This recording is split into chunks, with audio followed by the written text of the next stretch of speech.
Good morning, Standard 11 students. Hope you all are safe and fine, taking care of your health. So you might have watched the previous module. Let's start the class today.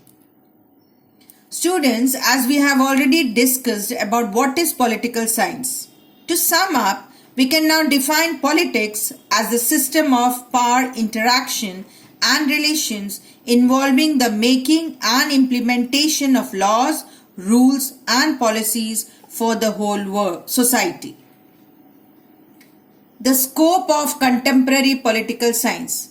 Politics or political science has been a continuously developing discipline. It has been growing, changing and developing in tune with the changes in the social, economic and political environment in all countries. Its scope has been changing as well as expanding. The scope contemporary political science includes 5 major dimensions or parts. These are political theory, comparative politics, international relations, public administration, political economy. Let's start with the first dimension, that is the political theory. Political theory is the first and the foremost dimension of political science because the study of politics always begins with the study of political theory and political thought.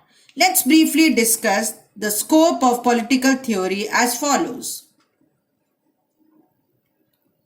Political theory. First is the study of state. State has been the central focus of study in political science. Some scholars like Garner accept and advocate the view that political science begins and ends with the state. Study of government. Government is an essential element of the state.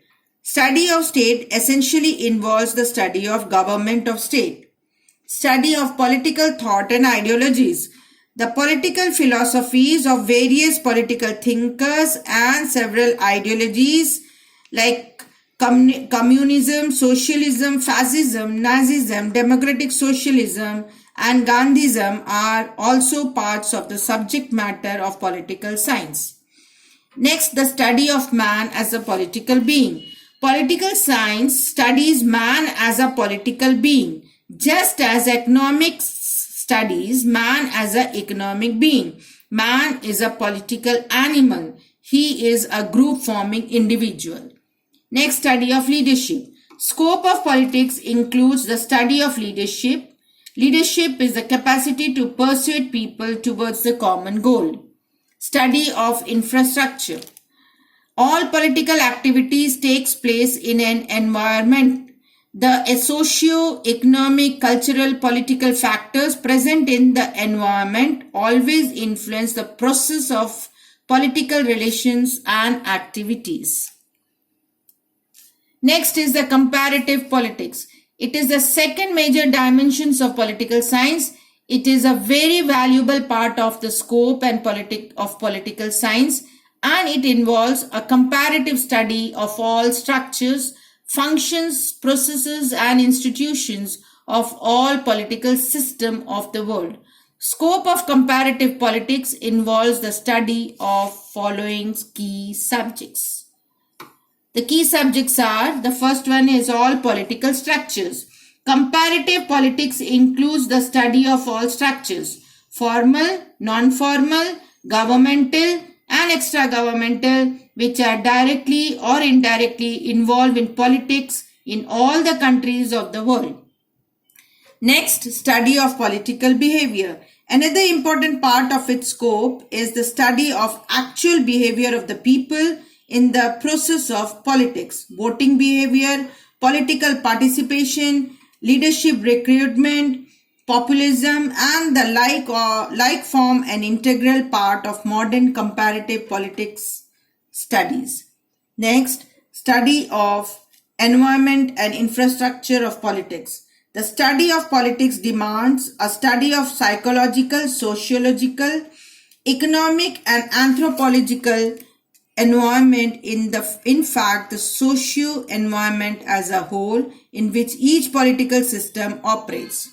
Next is the study of political culture. Political culture is composed of attitudes, beliefs, emotions, and values of the society that relate to the political system or politics.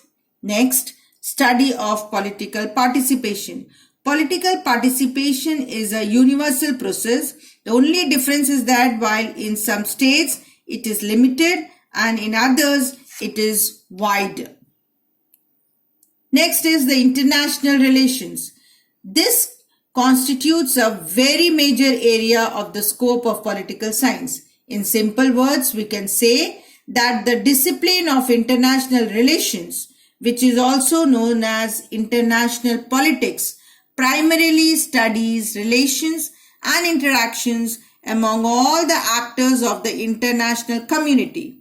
It involves the study of behavior of international system, that is the international and relations among nations.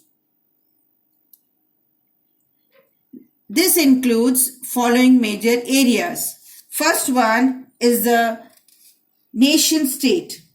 Nation states are primarily actors in international relations. Naturally, international politics studies relations and interactions between two or more states. Next, national interest.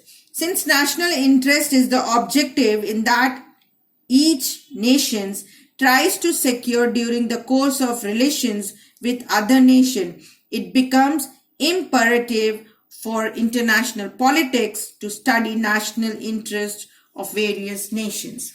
Then we have foreign policy. The behavior of each state in international relation is always directed and controlled by the foreign policy. Next, economic instruments of international relation. The increased importance and role of economic and trade relations in international politics can be hardly overestimated. Non-state actors. Rise of several active non-state international or supranational or transnational actors, NGOs, human rights organizations, peace movements and other such actors in the international environment has necessitated the inclusion of the study of the role of these actors in international system. Study of global problems and issues. The scope of international politics involves the study of major contemporary issues and problems. For example, international terrorism, protection of human rights, environmental protection, sustainable development and disarmament, and nuclear disarmament. Next, we have public administration. Public administration is continuously involved in the policy making, decision making, planning the work to be done, formulating the goals, working with legislature, directing and supervising employees, providing leadership, determining work methods and procedures, exercising controls and other functions performed by the public servants. Popularly, the administration system of each state is called public administration because it is concerned with all the people of the society. So students, rest of the dimensions we will be reading in the next virtual class. Hope you all are able to understand the topics.